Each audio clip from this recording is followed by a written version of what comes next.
people really need to understand why we're here. And that includes why we're here with dementia.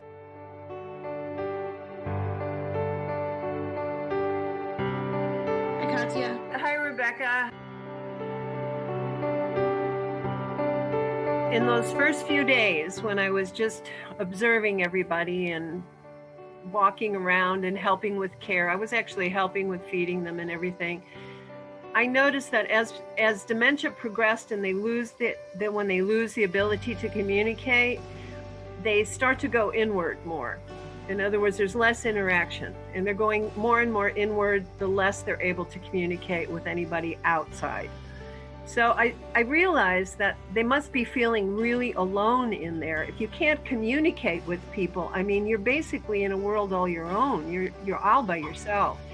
And to me, it was heartbreaking. It just broke my heart to feel that here are these people, even when their loved ones came to visit them, and they couldn't communicate, they couldn't interact. There was no interaction between them.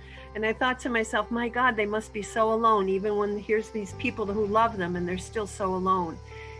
And that to me really spurred me to keep working, was the more people were able to communicate with them, the more that communication was open between the two, the more the person was not alone. They interacted more. You could see it in their eyes. Little lights went on when there was an interaction with other people on the outside.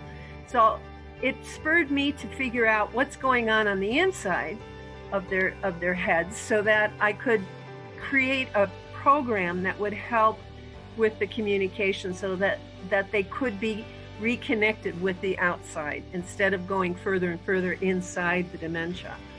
And that was the reason for pretty much me sticking with it. And it was not easy. I'm just an artist who just sees that people really need to understand why we're here, and that includes why we're here with dementia, and how can we make our lives better, even if we're experiencing dementia or if you're caring for somebody with dementia.